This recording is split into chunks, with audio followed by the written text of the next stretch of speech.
The Rams are in first place. I can't believe those words are coming out of my mouth after the last couple of weeks. The LA Rams are tied for first place in the NFC West.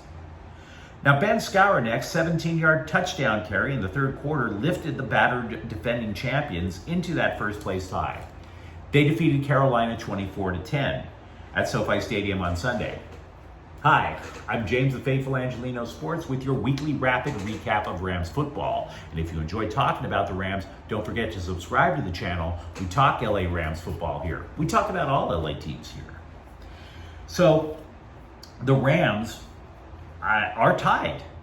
And it doesn't matter that the Rams were embarrassed by both Dallas and San Francisco in the 2 weeks prior, despite Matthew Stafford's embarrassing pick six to Dante Jackson, despite getting booed off the field at halftime because they only scored 3 points. The Rams are absolutely tied with the Niners at 3-3. So what I want to do during this clip is put on some rose-colored glasses for you.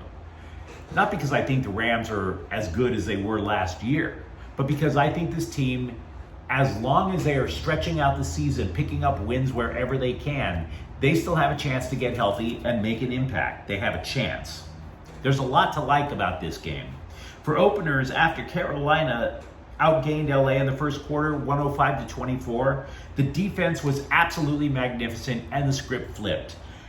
LA outgained Carolina from the second quarter on 338 yards to 98. Jalen Ramsey had a couple of sacks. There was a pick, the first turnover that the Rams had forced in about a month. So to me, this is actually going to have to be the recipe for the Rams until their offensive line gets healthy. We'll get back to that in a minute. Second thing I like, Allen Robinson was absolutely balling. He caught 5 passes for 63 yards and a touchdown. Now, he wasn't the leading receiver in the game. That was still Cooper Kupp. Kupp had 7 receptions. Ben Skowronek also had 5 receptions, but it was a bit of a breakout game for Allen Robinson when he needed it most. And I'm thinking that possibly might have been Sean McVay's plan going into the game. Do whatever it takes to get somebody not named Cooper Kupp involved in the offense. Third thing to like, LA finally scored a touchdown in the fourth quarter. Darrell Henderson Jr. bowled in from 2 yards out.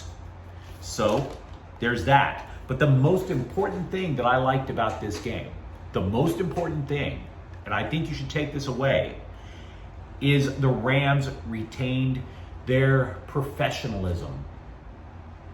I can't stress how important that is. Look, if you looked over at the Carolina sideline today, wide receiver Robbie Anderson, he had enough. You know, the Panthers, they went into the game 1-4. So he starts getting into it with the wide receiver coach. He's sulking. He's sitting on a Gatorade cooler about like 10 yards away from the rest of the offense. He's getting into his coach's face. And eventually he gets thrown off the field. That to me was indicative of the difference between Carolina and Los Angeles.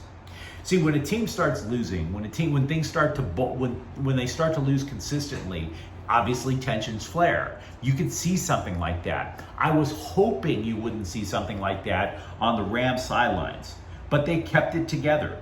Despite a lousy first half, the Rams looked like a fragile football team after those 2 losses. They don't look as fragile now. Perfect? No. Fragile? Absolutely not. The Rams didn't crack, and I like that a lot.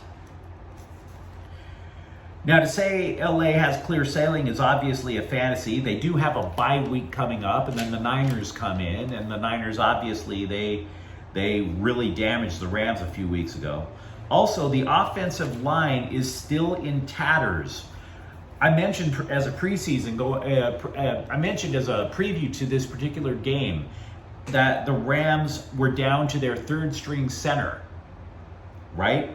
Well, now they're down to their 4th string right guard. That was Alaric Jackson. Alaric Jackson didn't get hurt, but they had to move him from right guard to left tackle because Joe Noteboom got injured in the second quarter. And we still don't know the extent of Joe Noteboom's injury. Noteboom was one of 2 Rams offensive linemen that had started all 6 games in the year. The Rams entered the year with 8 offensive linemen. 7 of them are now injured. So they're going to the practice squad, etc., to try to form any sort of protection for Matthew Stafford. That is an issue. Fortunately, they have the bye week to find out what was going on to try to solve some of these issues. Now, there are some things that you might be wondering about going into the game. There have been rumors about the Rams maybe acquiring Christian McCaffrey of the Panthers, their all-purpose running back. So how did McCaffrey do? Well, he had 158 all-purpose yards. 158. Carolina as a team, only 212. So Christian McCaffrey actually accounted for 74% of the Rams offense, of the Panthers offense. My apologies. So that's a ton.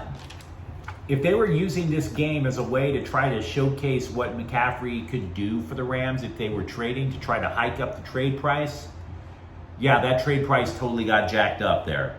Absolutely got boosted.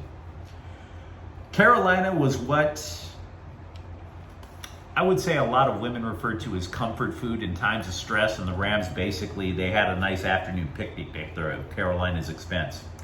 So to repeat, the Rams are tied for first place in the NFC West after a 24-10 victory over Carolina. It is a good Sunday.